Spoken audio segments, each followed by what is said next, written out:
Welcome to Beyond Podcast. I'm your host, Anthony Petrellis, and we are really excited for today's guest, episode 133. We just actually had an episode last night that we threw down that was great. A Golden Gloves boxing champion in the New England area, so it was a lot of fun. And today's no different. Traveling a little way halfway across the country, but talking about the sport that I love, that I grew up with my entire life with football. And what better way to do that than to have on three guys here today? Again, talking a little bit out of state for us, but we love this stuff, and obviously we follow. We just got indoor arena league, not same league as you guys, but in Massachusetts we just recently got one. So we've been able to check out a few games, and it's been a lot of fun there. But let me just grab my notes and pull them up here. But super excited about today's guest. So without further ado, sorry, my note just completely shut off there. The Cedar Rapids River Cats. We have coach here, Darren Clark. We have Verlon Reed, our QB, as well as Shaun McGee, a linebacker here. So guys, welcome to Beyond Podcast. Thank you for having us. Yeah. So yeah, you guys, I mean, I'm excited. This is great. Obviously, doing my homework on you guys a little bit and where you play collegiately and maybe some of the choices you made. So I love to jump into all of that stuff. But let's first, Coach, I'll kind of jump into you here. You reached out to me a couple weeks back, and I've been doing my homework with Cedar Rapids River Cats over the last few weeks. This is your inaugural season. And for you, you're no strangers to the Arena League. You've been playing in it, pretty much your entire career. I know you had a stint with the Browns early on. You've won some championships playing, but now you're kind of putting on the other cap here a little bit and stepping to the other side of the sideline, and not only being a head coach, which I'm sure you were somewhat on the field. I mean, if we're being honest, you probably were somewhat of a coach on the field playing all the years you've played and being the general there amongst the players, but you're also general manager, which is like being both is, like Spider-Man, with great power comes great responsibility, as they say. So for you, that must be a lot to take on. So I kind of want to start there with you, Coach. Talk about obviously this team kicking off inaugural season and you at the helm really putting the squad together a little bit.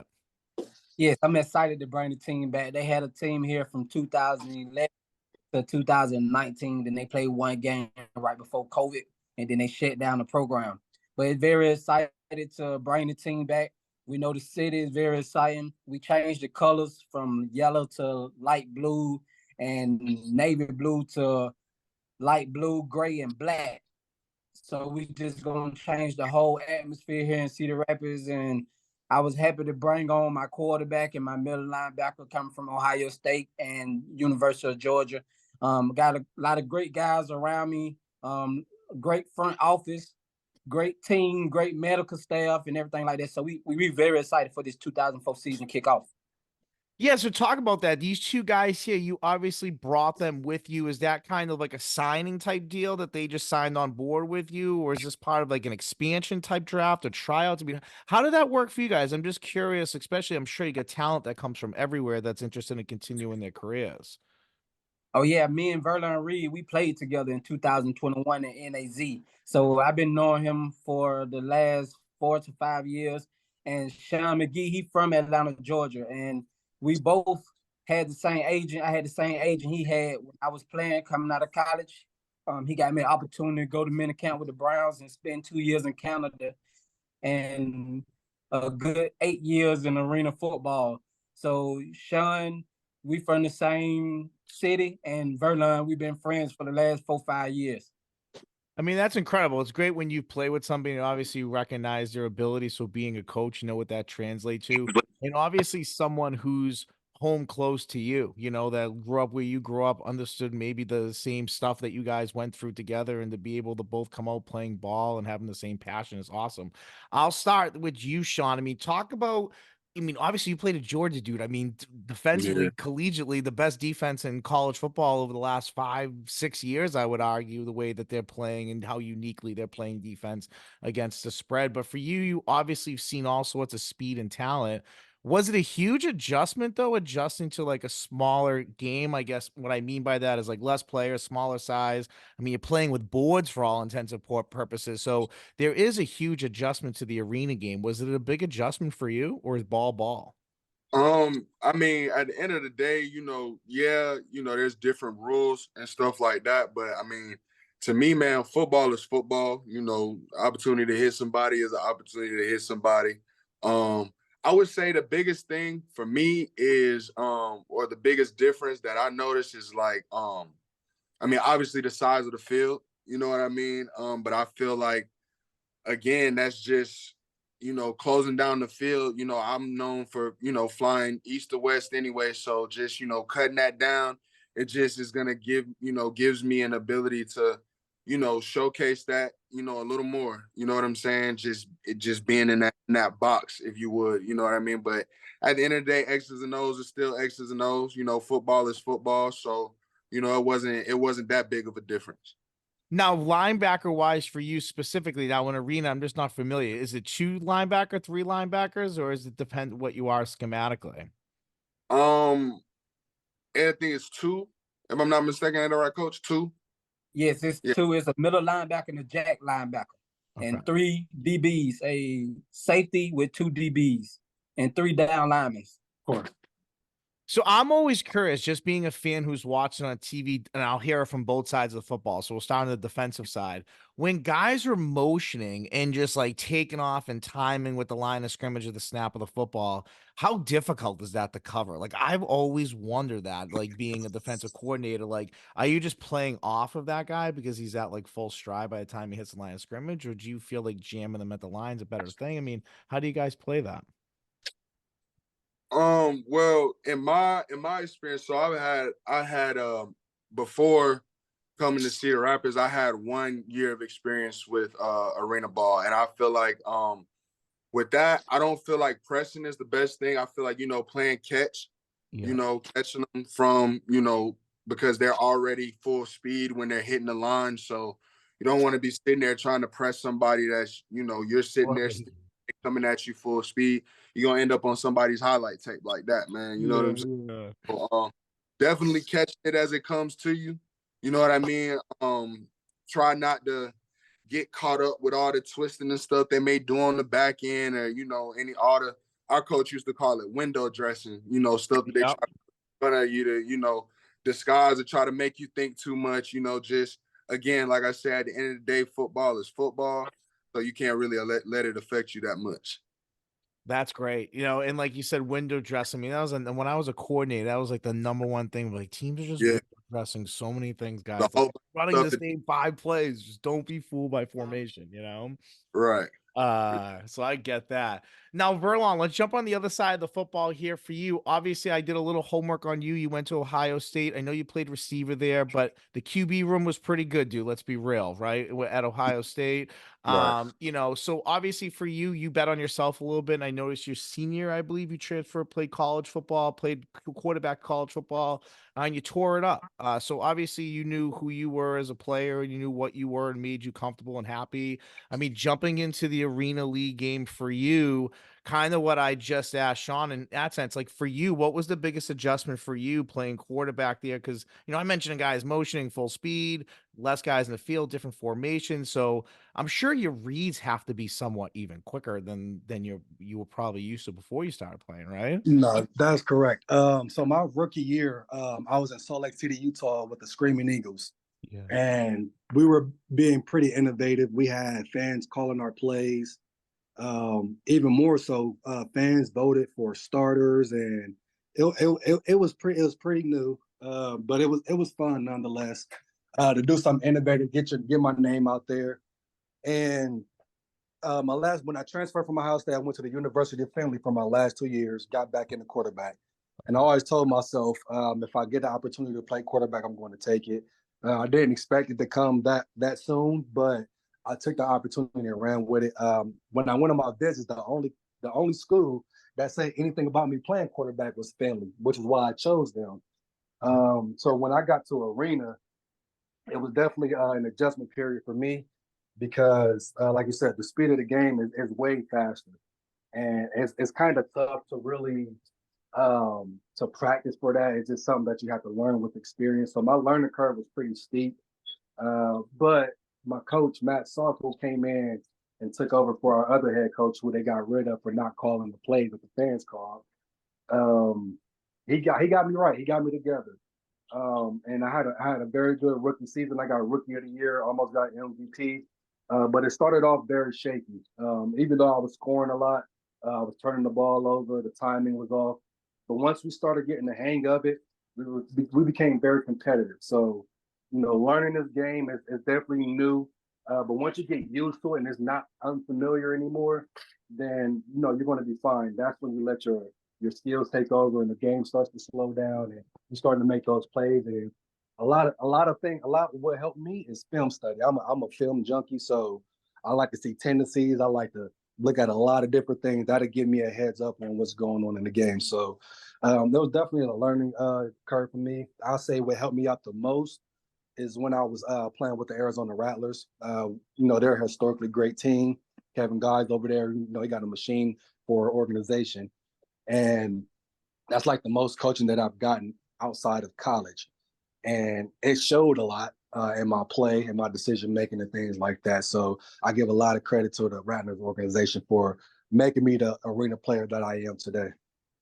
No, and that's great. I mean, obviously, I would say one thing resume wise, looking that you definitely played at a lot of different places, and that's probably just like character development, obviously, schematically seeing different coordinators, how they might have you look at things. So, obviously, you're developing as a player yourself in that process.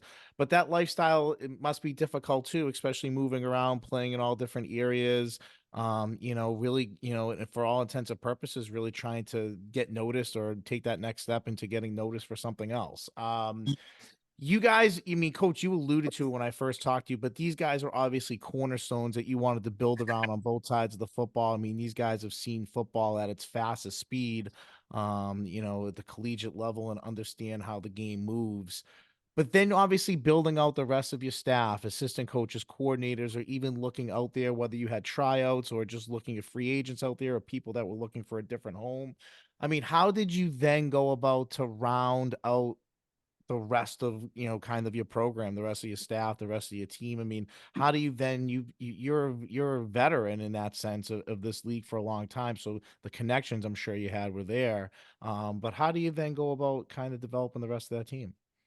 Well, it really started when I first announced my retirement, and then I announced that I was going to become a head coach. And my DM, my phone, I had like 200 highlight films to look over. So I made sure I got all my veteran in place first, and then I had tryouts, and I checked out the films of the young rookies who coming from D2 schools and AIA schools who was first team All-Americans at their school. And I gave them an opportunity to come in and show me what they got, because I also went to a D2 school. I just got an opportunity from Stillman College to do my pro day at University of Alabama, and I ran a 4.32. So I don't count no school out if you went D1, D2, D3, whatever, because in this league, guys be good at all levels of football. So I got all my pieces ironed out first. When you get a veteran quarterback like Verlon and you get that in place first, it's like playing chess. So when you get a great linebacker like Shaun on the other side of the ball, even Enoch Smith and Rashard that we got coming in, and the D linemen that we got coming in as veterans, and the back end on the defense who are all veterans that's coming in, they help us a lot. So we won't have to come in with a lot of young guys. So I'm very excited about what we growing up in Cedar Rapids. The fan base is very excited. My coaching staff, my defensive coordinator, and my defensive line and offensive line coach, Coach DC and Coach Bartlett. We very excited what we building here. So we brought in 40 guys, and we got to cut it down to 25. So we making sure these guys come to count and compete and do what they have to do. And right now I'm in Indiana right now, and I'm at a combine in Indy at the Indianapolis Colts facility. So I'm looking at over 100 guys right now as we talk. So I'm just building the best I can. I'm trying to win a championship out the gate. These guys already know we've been having Zoom meetings the last 4 months, and we just excited. We're just excited to do what we got to do to make it the best show on turf. And I love hearing that, the fact that obviously the excitement on offense, I could hear it in your voice, obviously with your quarterback. I mean, so I guess I'll go back to you here, Shaun. I mean, you've obviously played for a lot of different coaches, a lot of different programs, and specifically Arena over the last couple of years, played for a few different teams. What's maybe different about this locker room, or is different about this program that you're a part of this year that's maybe different than other teams or programs that you've been a part of in the Arena League before? Well, so again, I had 1 year of experience with arena ball. I played in the FCF, which is fan control football. Yep. And it's crazy that Verlon was just sitting there talking about how they used to let the fans pick the plays and stuff like that, because in fan controlled, it was really like a video game. It was a lot of stuff that was out of the defense's control. Like, now on defense, we got to call our own plays, but for offense, they got to vote on what play they were gonna run. They got like boost where they could, like, you know, pick to take the linebacker off the field for a play, get a 5th down. Like, it was just like a whole bunch of stuff. And then with that league as well, if you were on the defensive side of the ball, you played 2 games a day. Like, so on game day, you're actually playing 2 different games. Your games could be back to back or something like that, because every week you got drafted to another team. So Jeez. your defense would stay together, but you would get drafted to another team. So you know, that typical in football, you know, a big part of that is building that camaraderie in your locker room, and you get used to your team. You know what to expect from everybody on your team, offensive side of the ball, defensive side of the ball. And in that league, you couldn't really do that, because this game I could be playing with this team and I could have this guy as a quarterback of this offense. And then the next game, I could have the worst offense in the league as my offense. So now it's you know, completely different game. Did So you like want to lose your mind doing that? Because I can't imagine, I went like, crazy. especially as a player, You you're go like, we crazy. should be doing this, like, you know. You go crazy. It's like you get into that groove, you get into, you know, that point in a game where you feel like, okay, I done hit my stride, I'm in my groove, and I'm dominating this game. And now all of a sudden the fans done voted that you can't be on the field for this drive. So it's just, it was like stuff like that, getting used, you know, trying to get used to that. I think, you know, that season lasted about 4 or 5 months. I don't think I got used to it at all. It was just different. It wasn't what I was used to. But I'll say one thing, being in this locker room, and you know, coach has done a good job of making sure, like, you know, putting us in group messages, and you know, we've been having these Zoom meetings over the past couple of months, and I miss that part of it. Like, I feel like I'm, you know, finally getting back to real ball or real locker room. You know, we're gonna go into camp, we're gonna grind. You feel me? My goal is to get out the Verlon every day, and you know, I'm sure he gonna, you know, be trying to do the same thing, vice versa. You know what I mean? So just getting back to that, you know, building a relationship with those guys, you know, being the best show on turf and going to get this championship, and you know, that's all we got to worry about. I don't have to worry about switching teams. I get to focus on one team and building with my brothers. So I feel like, you know, that's the biggest change that's been for me in my experience with arena ball so far.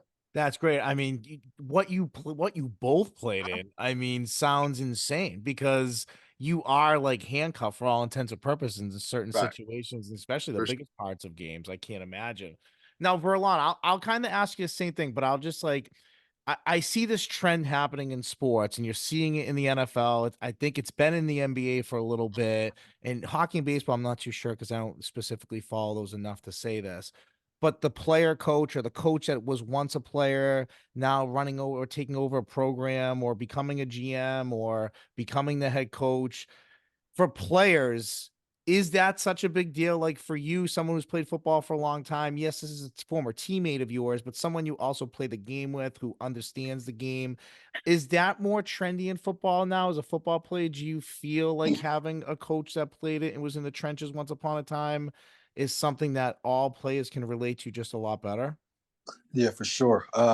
There's a lot of great minds in football who haven't played a down of football, who are great coaches and everything like that. But when it comes to reaching your players, it's a difference. When you got guys that want to sell out for you every single play, even if the season isn't successful, but they trust in you and they believe in you, it makes a whole lot of difference. Like I said, I had coaches who never really played a down of football, whether it was high school or college, but their knowledge of the game, it can get you to another level. Seeing things from different perspectives is always the best for me. I like to get different people's perspectives on a lot of different things just to see what works best for me. So having a coach that I know play, but that I also played with side by side with when we grind it, you know, it makes it a lot better. Now, regardless, I'm always going to be selfish. I'm going to give the team 100% of myself, no matter what. But also having a guy that's ahead of the team that I know personally definitely does make it a lot better. But I wanted to piggyback off what Shaun was saying. I didn't know he played in the fan control football league. Literally, our coaching staff from NAZ, once we finished that season, went and started that league. So it's kind of crazy how everything works full circle, you know. So I just wanted to throw that out there. So he kind of experienced what I had to go through, or at least seen what the office had to go through, what I went through, and having the fans calling all the plays and stuff like that. So I just wanted to get that out there. I mean, I just can't get over that. Like, I just like imagine just the type of people that are like calling stuff too, or like have a vote in it. Like, you just can imagine what some of those people So look like, who they were. the vibe, don't get me wrong, the vibe, it was fun. Yeah. But as a football player, you more concerned about winning. I Right. don't care if there's 10 people in stands. I don't care if it's 100,000. You want to win. And what happened is the first game we lost. It was like 70 something to 40 something or 50 something. And we kind of caught on a little late. When we scored our first touchdown, they shut the whole stadium down like we won the championship. It was crazy. But after the first game, we lost the first game. Second game, we go to Colorado. We call our own plays because we want to win. Right. We Right. win. Right. And his name was McCarthy. I forget the first name. Something McCarthy. Forget the first name, but he was the one who brought me on, and they fired him after the first win that we got, which was the second game. That's when Matt Sock came in, and then it was just more so being discreet about it. If you're not going to call their plays, don't be so obnoxious with it. You know, don't be so loud with it, because we were like, we were visibly upset, even though it was the first game. We just had that feeling. We knew what was going on. We knew how it felt. So we felt like if we couldn't do that, if we couldn't call our plays, or at least sometimes, or get a little balance or whatever, then it was going to be an even longer season. But we definitely made the most of it, though. I will say that. Well, it's interesting, right? Because you guys are talking about obviously the fans being involved and being a part of everything. I mean, for you guys, there was football here at one point in Cedar Rapids, right? And then obviously due to COVID, one game league gets shut down. But you come back, you change the colors a little bit. You change, I think you said you changed the logo too. How are you guys now getting yourself like entrenched into the community, right? Because you obviously want football to be popular here. You guys are cornerstones as far as probably the marketability and the type of athlete that is on this team. How have you guys maybe gotten out there in the community maybe a month or so before the season's kicking off? Where I've Well, been here since September after Thanksgiving. So I've been in the community doing everything I can to build it up for the community. And ninth man in the stands. They're what we call in the ninth man. We have like over 80 sponsors that we closed out so far, and we're still working on more and more for the guys. We want to make sure they're comfortable coming in, focused, ready to win. Me and my coaches, we're doing everything we can, hitting the ground running. Like we're in all the restaurants. We got a setup in the mall selling tickets. We have 3 hotels for the guys. We're just doing everything that we have to do to be a great organization to make the guy feel comfortable and win games. So, and piggyback on both of them guys, if Shaun ever paid attention to the side of the wall in the FCF, there was Verlon on the wall with the South Lake uniform on, because he was the first quarterback to ever play with the fan control rules, like with the fans calling the plays. So that's a unique thing to have both of these guys on my team to be the quarterback and the middle linebacker, because Shaun is the quarterback on the defense. And it started with him calling the plays over there, letting them guys know where they need to be at when it's time to play man or cover 2 or they blitzes or whatever they have going on that side of the ball. But like he said, we're going to hit the ground running day one in camp. We're going to show them that we the best team in this league, that we coming, that we out here, and they're going to feel us every week. We're going to take it 1 week at a time. We're going to get 1% better every day.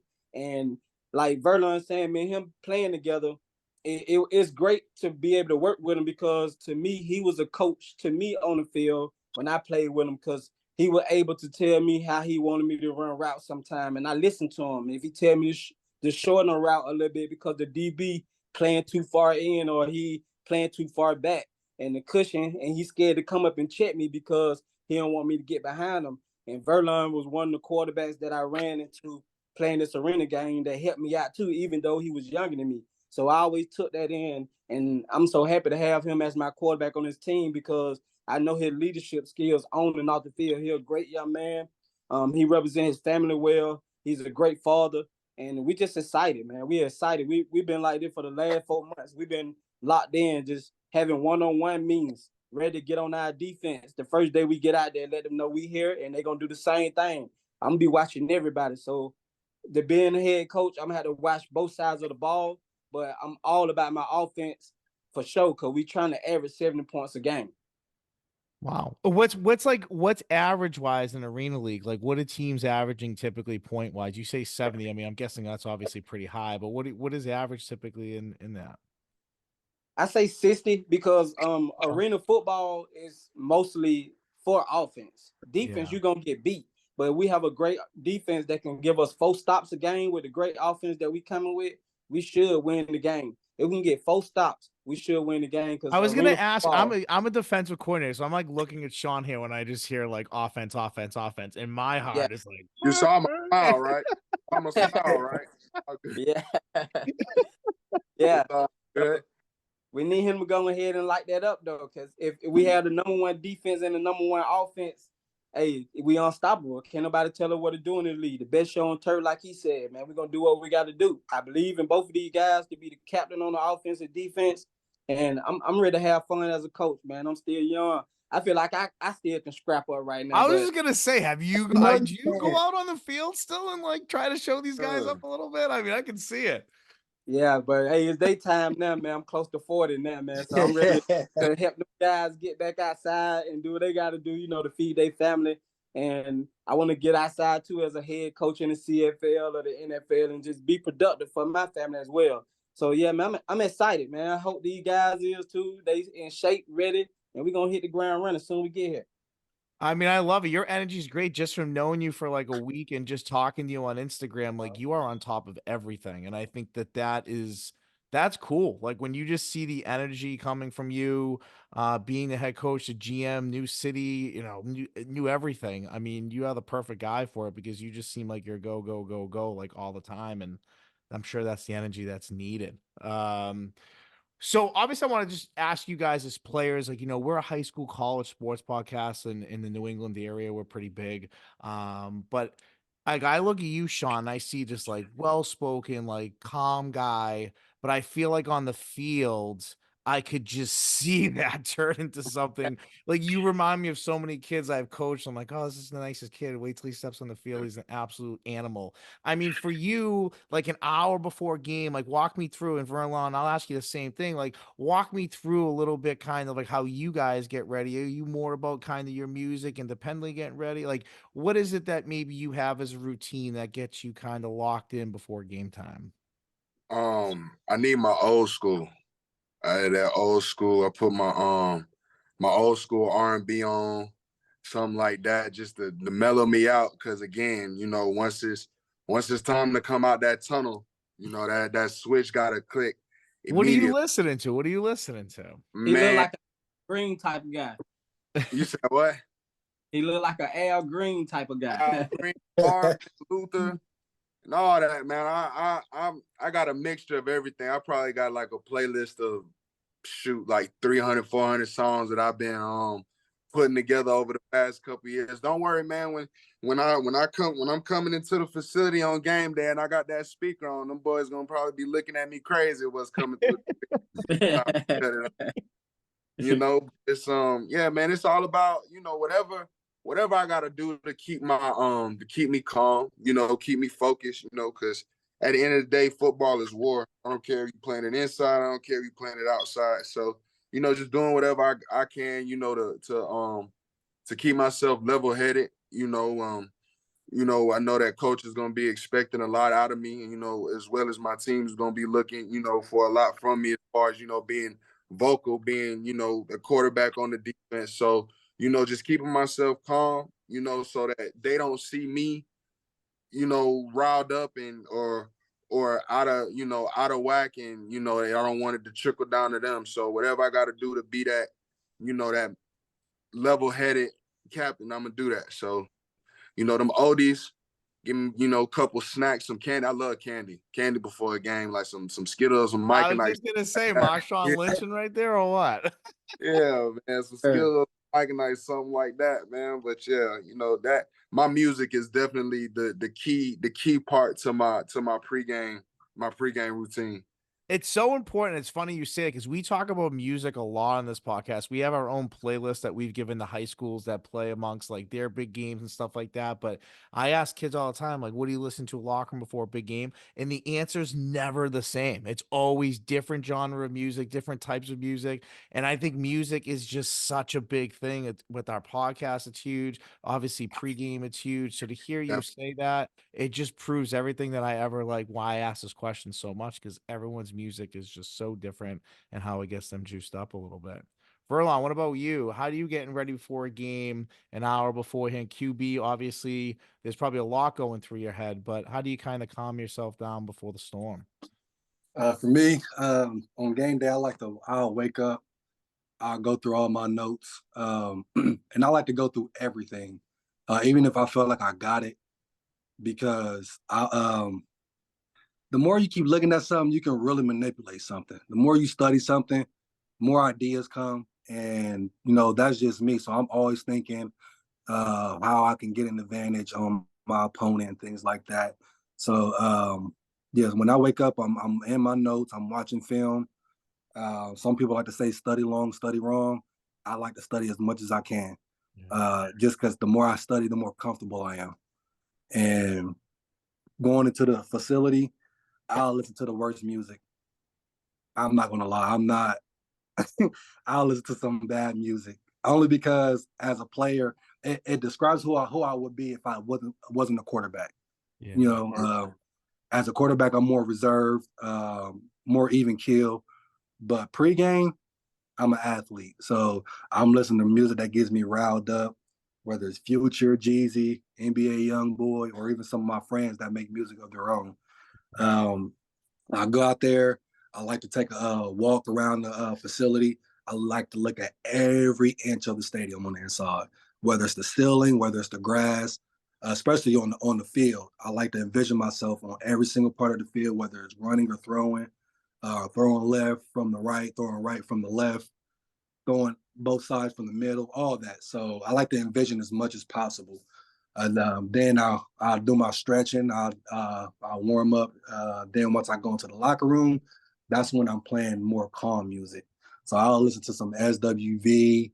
So I'll listen to some Mariah Carey, Boys the Men. Any kind of R&B that's really smooth, that get my heart rate nice and calm, and just it's more like the calm before the storm for me.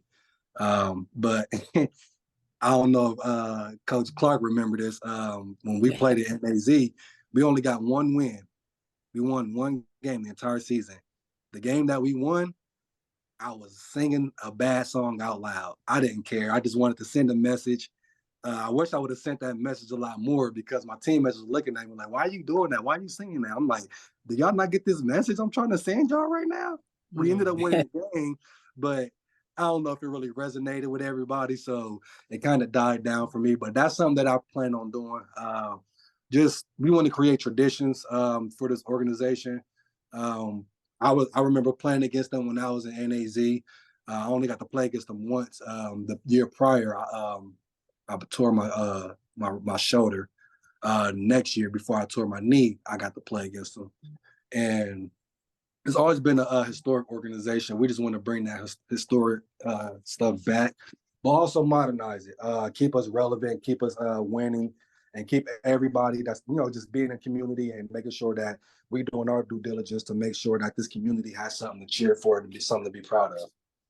And that's great to hear. And I love that a lot of what you guys keep coming back and saying is like community building team. There's not a lot of individualized, where I'm sure a lot of guys are looking for that next step for themselves. You guys are like, listen, this is my team. This is my squad. We're in a championship and that's what I'm focused on. That's great to hear. And that's obviously a signs of a great team or a great team that's about to start. So you guys start in the middle of March.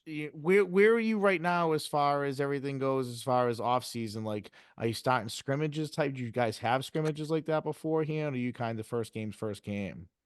We No. report March 3rd, and then we start our first day of practice on the 5th on the conditioning test. Yeah. And then we go all the way to March 11th. Then we make final cuts. Then our first game will be March 16th at 6:35 Central Time at the Powerhouse downtown Cedar Rapids Hour.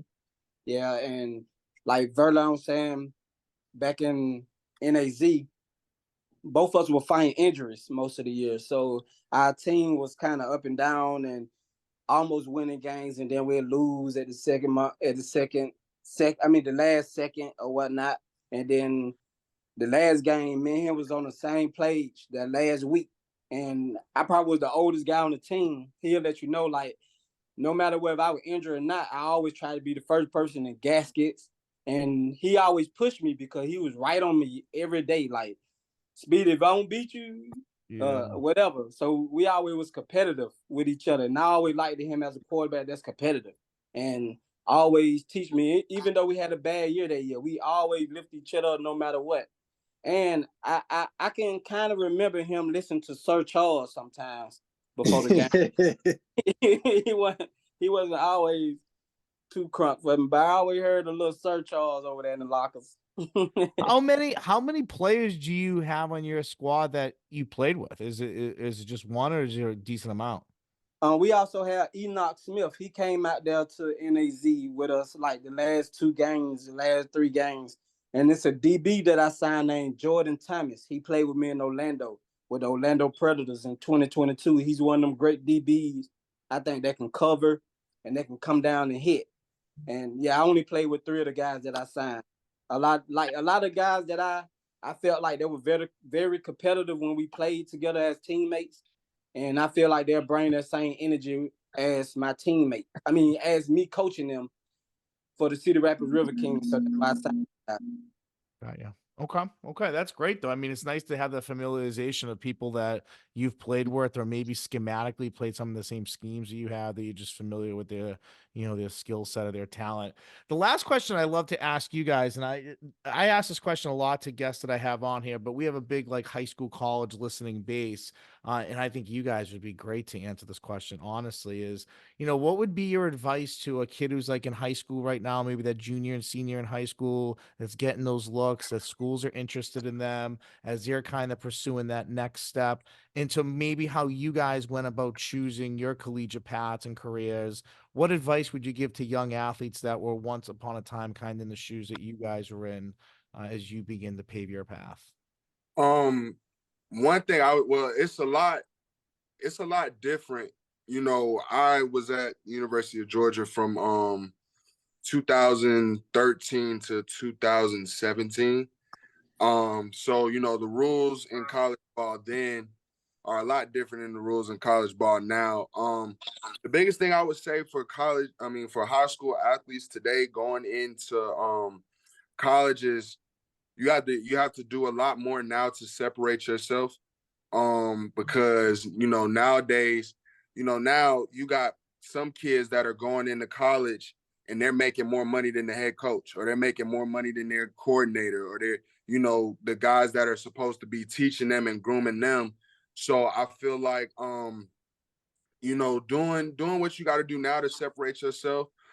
Because again, too, with the transfer portal and rules that they have now, a lot of college coaches, and I actually, in my off time when I'm not playing, I train kids. So I work, with helping my kids getting to school and training my kids. And one thing that I've seen a lot of lately is, a lot of these schools now with these scholarships that they're getting, they'll go take a guy out of the transfer portal who may have like a year to 3 years of experience in college. His only problem is he just hasn't gotten the playing time, versus taking a kid coming out of high school who I got to groom, I got to teach to eat, I got to teach to lift weights, I got to teach to pay attention to film. They'll go get that guy out of the transfer portal before they go get that freshman, out of high school. So it's like, one thing I ask my athletes a lot is, what are you doing to separate yourself? What are you doing to show these guys, like, okay, well, instead of taking this guy who may have experience in college, why should I take you as a 17, 18-year-old? You know what I'm saying? Yeah. I feel like, and then two, another thing that I would say is don't pay attention to everybody else's story isn't your story. You know, a lot of times I see with guys, they you know, they'll probably be the friend in their friend group that doesn't have offers yet. You know what I'm saying? Or they'll be, you know, that person on their team that hasn't gotten that big offer or hasn't gotten that a scholarship offer, period. You know what I mean? And a lot of kids I'll see, they'll feel like, oh well, if this guy who I'm in class with every day, he has the offer and I don't, I'm doing something wrong, or you know, it's something that I need to fix. And everybody's process is their own, everybody's story is their story. So I feel like, you know, being your own person, doing whatever it is you feel like you need to do to you know, separate yourself, make yourself marketable, show them, yeah, I'm 17 years old, but I'm carrying myself as an older individual, or you know, my work ethic doesn't match my age, or how I carry myself doesn't match my age. You know what I mean? And just don't pay attention to the outside noise. Don't pay attention to anybody else's story but your own. Because once you do that, you start missing your opportunities that are specifically for you to elevate. And I So see that with so many kids that I've coached that are like, oh, you see this kid from this school got this offer and I'm better than absolutely, him. I'm like, guys, like if you're just gonna get wrapped up in that, then yeah, you're gonna you not know, perform. crazy man. When I graduated high school, 2013, and I don't care what anybody says, was probably the best, or if not one of the best classes to come out of Georgia. Robert Kimdichie, Alvin Kamara, Joshua Dobbs, Deshaun Watson. We all came out at the same time, you know, ballers. You go back and look at the 2013 recruiting class out of Georgia, ballers. And I didn't really start picking up or getting my offers until really the summer before my junior year. And all those guys was getting the offers back when we were freshmen. They were playing varsity when we were freshmen. I was still on the freshman football team. You know what I'm saying? Right. So it's like you just got to kind of block that out and create your own path, create your own story. You know what I'm saying? And again, that just comes with blocking out all excess noise. I mean, and I also just heard you guys say this for a second time, so I'm just curious of you guys' opinion. I mean, what is your opinion about the transfer portal, especially maybe over the last few years? I'm gonna let Verlon go first on that one. Personally, I've been wondering if it's going to stay the way it is or is it going to go back to how it was. Yeah. There's a lot of success that's come from guys transferring. Joe Burrow, and you know, you can name other guys like that. But for me personally, I don't. A lot of guys, I feel like a lot of kids give up too easy.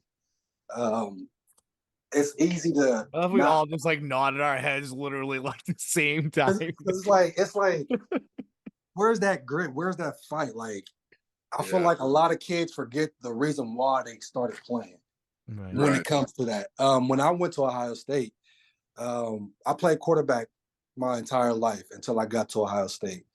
And they wanted me to play safety. I was being stubborn, so I went to receiver. I said, "God's not going to let me at least try at quarterback. I'm going to go play a position that I would rather play as opposed to what y'all want me to play." But leaving was never on my mind. Going to Ohio State, that was the dream come true for me. So the last thing I wanted to do was just up and leave because I got red shirted or I didn't start, or whether I felt like somebody was ahead of me that wasn't better than me. I remember the last week of camp, my coach, Daryl Hazel, who was my receiver coach at the time, came up to me and told me, he said, "This last week is going to determine whether you get redshirted or not." And I had the best week of practice that I've had all camp. I still got redshirted. And when you're that guy coming out of high school, we got a lot of stories and a lot of talking to about guys who was redshirted and how much it helped them. And you don't really take that into consideration because you'll probably think that you're untouchable and that won't happen to you. Now, I didn't necessarily think it wouldn't happen to me that I was untouchable, but I thought I was good enough to not have to get redshirted. And when it happened, I didn't get upset because thank God I had the perspective of you get to go against the #1 defense in the country week in and week out. Right. Sharpen that iron, sharpen that knife. Get them tools in your box. One thing about me, I played quarterback my whole life, but I could play any position. You know, I study the game inside and out. Um, Regardless if I was to play DB, receiver, linebacker, whatever the case, I would have 4 different things that I can do for one situation. That's how much I love to be coached. And when I was at Ohio State, I had about 3 different coaches. They all had about 3 different things for each situation. So I got about 9 different things that I can do, you know, as long as you work at them. But with the transfer thing, I just think guys should just stick it in, you know, stick it out a little more than and fight. Like I said, they getting all you can play till you're like 30 now. You know what I mean? So it's like, man, show that fight. And if you really feel like it's not for you, then go ahead and do what you got to do. But you only really need really 2 years to really show that you're good enough to play at the next level. So even if you don't get the job that year, try to get the next year. If you don't get the next year, then okay. You know, I think guys should have to stay for at least 2 years before they transfer. Guys just go for 1 year and, I'm leaving. I'm not getting enough money. I'm not getting enough playing time. It's like, you know what I mean? Like, we giving y'all this. I was a part of that objective to get these guys this money. You know what I mean? I was having to write papers and stuff like that and do a whole lot of stuff in class just to, you know what I mean, just to get my perspective, because it was regular students who feel like these student athletes shouldn't be getting this kind of money. You know, now we got the money, let's fight. You know what I mean? Let's show why we wanted that money. Stay there and earn that money. You know what I mean? It shouldn't be all about money. Yeah, the money is going to play a big factor, but you know, it shouldn't be all about that. I agree. And I see it more, you know, when people, I have arguments with my friends about this all the time. And I always say, I'm like, you know, the only time I understand it is, let's say you go and you pick a coach and that coach leaves after a year or two, or takes a bigger job or goes somewhere else. And maybe the new systematically, the guy's coming in schematically, it doesn't make sense. Like, okay, I understand that. But along the lines of, yeah, I'm not getting that playing time. I was the guy in high school. I come in, I'm red shirt, whatever it is, right? And guys are so quick to leave. I mean, I feel like the last 2 or 3 years, it's been at such a rate of, it's like a college free agency. Like it really is. Like, who's Real. available? Who can we go get? Who's the #1? Like it is. And I guess from a fan's perspective, that's fun. But from like a program perspective and like what these kids are, you know, really preparing for, a lot of them for that next level, I don't think, I mean, you guys know probably more than anybody. Like it, to play at that next level, it is so difficult. And if you're somebody who's going to complain about every little second on the field or what you get and what you don't get, I don't think you're ready for that next level anyways. Truthfully. For Yeah, me, so I was like one of them guys that played back in them days when we only could wear gray gloves and stuff like that. When there's one no use. That was the last year of that. I got that Yeah, the so last year. I yeah, think I work.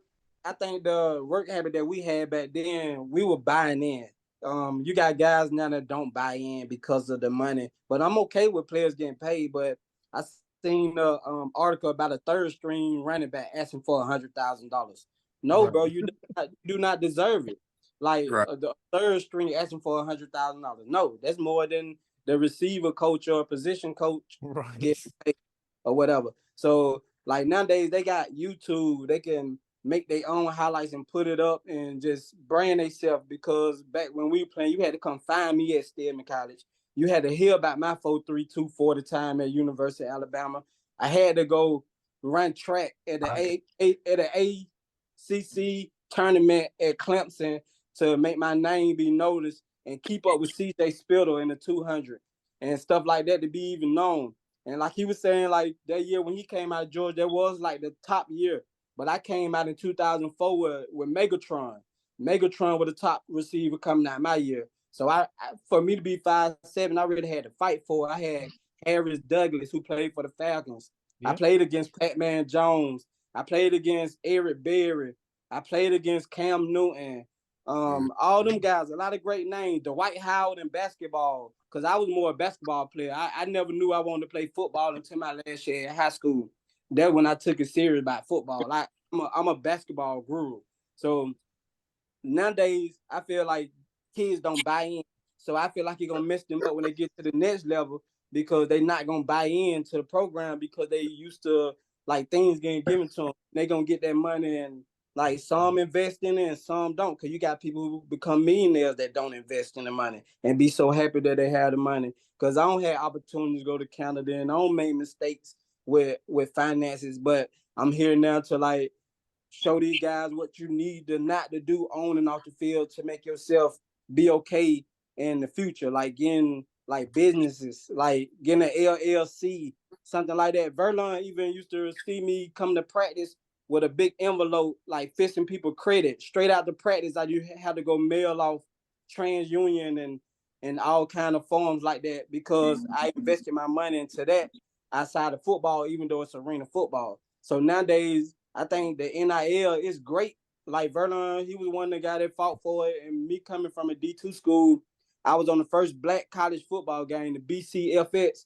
that was hosted by Doug Williams.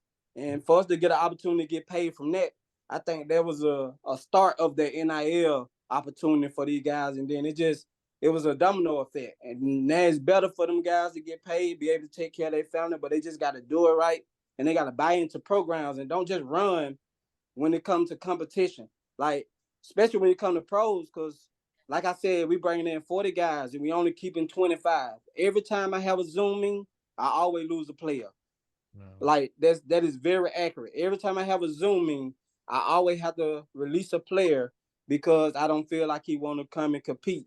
Or he'll say that he don't want to come and compete against all these guys. Like, bro, where you going? Like the next team gonna be the same thing.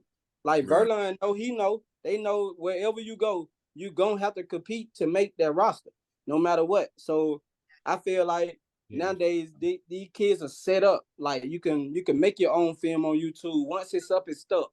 Like I got film from 2012 to 2022, and it's gonna be on YouTube for the rest of my life. And the world is able to see it. Even in Mexico, I got film from Mexico that you can go find in Mexico watching me play. So now these guys, they got that opportunity to do that. They got alignment. They got more mentors that we had. Only mentor I had was Anthony Flanagan. He played for the 49ers behind Joe Montana.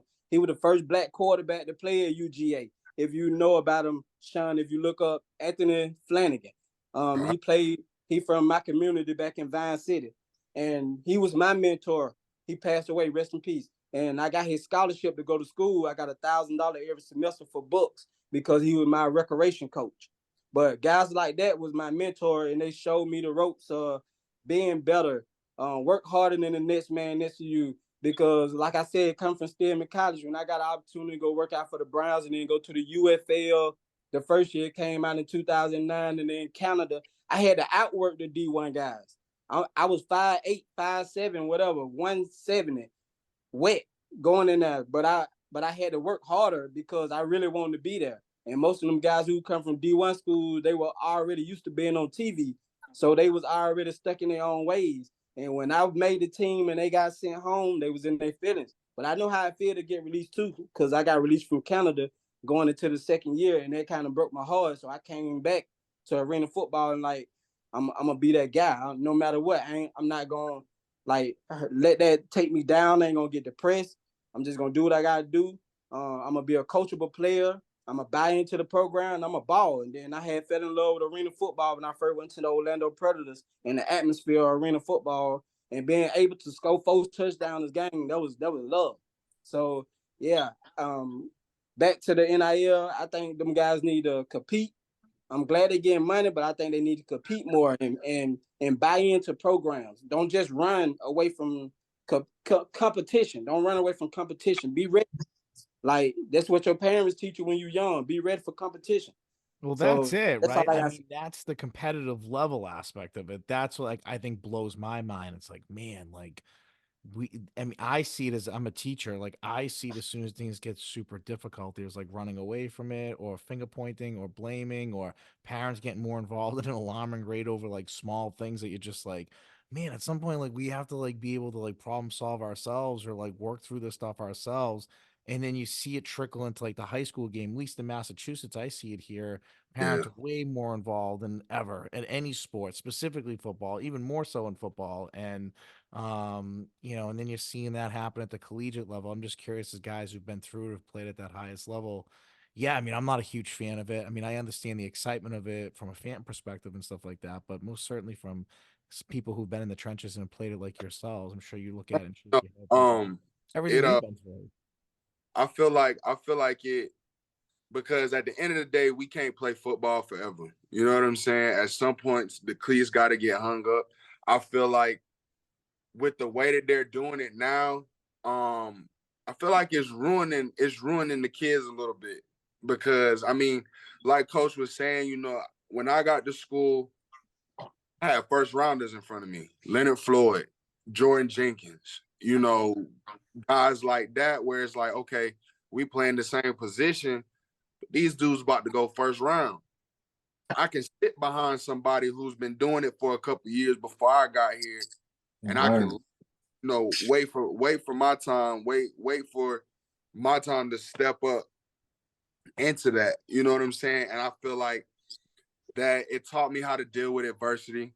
You know, a lot of the times it's that can be a real big mental battle. So I feel like when you go through things like that and you get through it, you find out a lot about who you are as a man. You find out a lot about how you gonna handle things as a man. You know what I'm saying? And I feel like with the way that it is now, you know, just teaching the kid, oh well, if you don't like your situation, you can just get up and leave, no penalty, no nothing. You know, that's not life. Right. You know what I mean? You don't like a situation, you can't just get up and walk away from it. You know what I mean? So I feel like if you're gonna do that, there has to be, like Verlon said, maybe, you know, sit 2 years before you got to transfer, or before they're able to transfer. At least some part of it has to teach them some type of adversity. You know what I'm saying? Or to be able to get through some type of adversity. And then, you know, with the NIL, I was on the last NCAA football game made. And, you know, after that, they stopped making it. And at the time, NCAA football was making more money than Madden. Right. And we weren't seeing any of the money. So that's when we made the players union. And they ended up, you know, cutting everybody a check that was on that game. You got, you know, everybody got paid. Everybody got paid from that game. But even in that, man, again, like I said earlier, you giving kids, you know, you got some kids making more money than coordinators and head coaches, and you're not hiring anybody that can deal with those attitudes. No. No. You know what I'm saying? You don't got nobody on the staff that can deal with those attitudes or teaching them financial literacy. Like, okay, if I'm giving kids millions of dollars now, it should be a mandatory financial literacy class for the football team or something like that, you know? Don't just, it's like now they're just giving them stuff and just, okay, let's see what this kid does with it. And I don't feel like that's the right way to do it. But I mean, you know, as time goes on, I feel like they'll fine tune it, you know, get it to a place where it's manageable and it's not causing as much harm as it's causing now, you know? And I love that you just said, Shaun, too, like just the financial aspect of it, like educating these kids, right? Because a lot of kids see that amount of money and they just think it's endless. Like this $2 million is, I can never spend $2 million. And I thought I was a little rich when I was getting paid to live off campus. Come on. So they getting hundreds of thousands of dollars. Trust me. And my thing was, it was just more so I like to take care of my people. So I'm 20 minutes from where I grew up. So when I get paid, I'm taking care of my bills. If I go shopping, I'm buying my mom or my dad something. Even one time, I bought a couple of my friends something. RIP to my brother, Devontae Strickland. Took him and my brother Leo, bought him a pair of shoes. And I wasn't necessarily splurging, but I was. I wasn't thinking about where the money was going because I knew in 2 weeks I had more money coming. Right. Yep.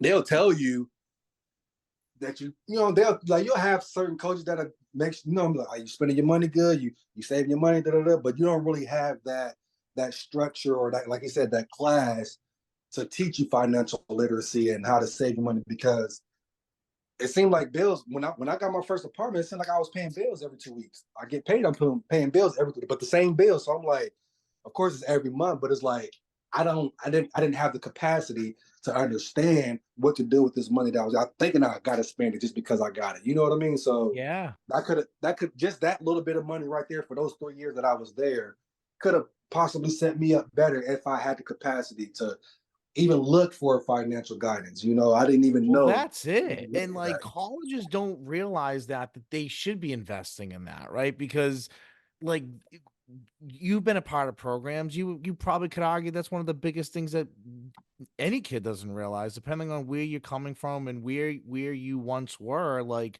$1,000 to some kid might be like, this is insane, because they've never Right. seen that amount of money before. So Right. like, and then on the bigger aspect of it, a lot of these players at bigger Division I schools are going to eventually move on, and they should understand how to save their money or invest their money or know what to do with their money. And yeah, that isn't always educated, but you guys have been awesome. I mean, I feel like we could have just had like a whole nother podcast just on this one question, because I feel like we could have just really kept going. But Coach, I really appreciate you reaching out to me. I know you listened to a few of my podcasts and you were a big fan out of state, so that meant a lot to me when you reached out to me. And obviously covering football, I was a coordinator for a really long time, so I love hearing people's stories, and specifically guys who've been there, walked the walk, and talked the talk like you guys have. So I wish you the best of luck this season. Please stay in touch. I'll definitely follow you guys, but anything I can show on Instagram from our end as far as highlights or whatever you want to send me, like stats, please do. We will share everything that you send to us. But I wish you guys the best of luck in your inaugural season. It seems like if everybody's like you two guys in this team, then we got ourselves a squad here. So I'm really excited. I mean that from the bottom of my heart. I really appreciate this today, guys. Appreciate Yeah, you. Thank you. thanks for having me. So I just want to say one thing though, before we yeah. get out of here. I know you in Massachusetts, and I'm a huge Patriots fan. So go Patriots! Let's Go go. Philly. It's great to hear that, because there's not Go many Philly. of them outside of Massachusetts, New England area. So when you have people say that from a distance, I appreciate it. I see Sean's face. I don't think he's a huge Pats fan. Belichick is gone. Brady is gone. I said this a few years ago. I said to my friends, like, you know what? You'll never hear me complain, because I just got 20 years of my life that 20. will never happen again in anyone's life. Maybe in Best. Kansas City it will happen, but like, Hey, ask Sean, how old is he though? Sean, how old is you? I'm 28. So, I'll be 29 on Saturday. wow, so, well, happy early birthday. so since you was 7 years old, the Patriots been running the world. I mean, I've had kids in school ask me as a fifth grade teacher, like, and they'll ask me this in October. They'll be like, who are the Patriots playing the Super Bowl this year? I'm like, that's not how it works, guys. Like they aren't always just playing in the Super Bowl. I mean, at one point it was like that though. It was like every other year. Like it was crazy. Justin Fields to Pittsburgh. Y'all heard it here first. Oh, hey, did he? Did he go I'm there? a Baltimore fan. No, he didn't go. I'm trying to manifest that. I was gonna say I've been reading that a little bit lately. And they be trying to get us really Russell Wilson. They be trying to get us Jimmy Garoppolo. Everybody that I don't want. No, I want Justin Fields. Justin Fields about to come to Atlanta. Oh, I mean, he could go anywhere. Yeah. Man. I start watching the Falcons after what they did to Vic, but I went to their game last season against the Saints, man. It was live. That's when it was the 50th anniversary for hip hop. Oh, you was down here for that? Yeah, it was yeah. So I got to see Jeezy, Big Boy, all them. I was in there geek like, But I will tell y'all what, they did not do them no justice. I am disappointed in the Falcons organization. It was so many technical difficulties with TLC, T.I., even Jeezy.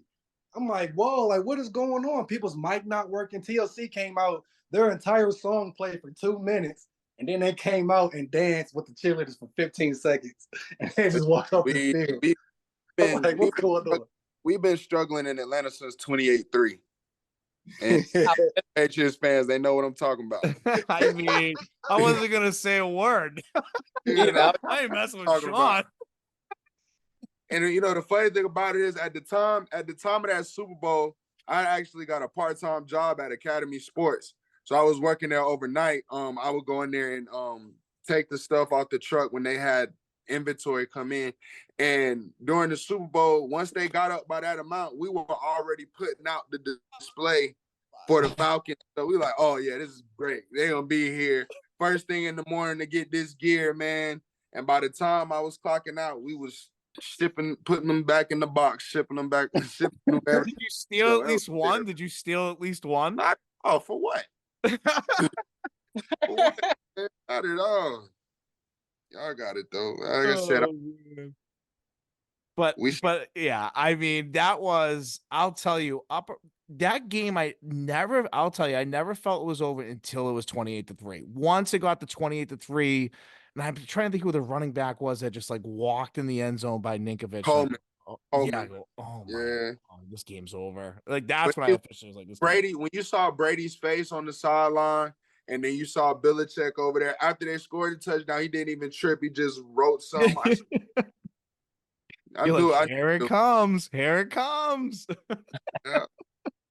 After that element catch, I knew it was going the other way.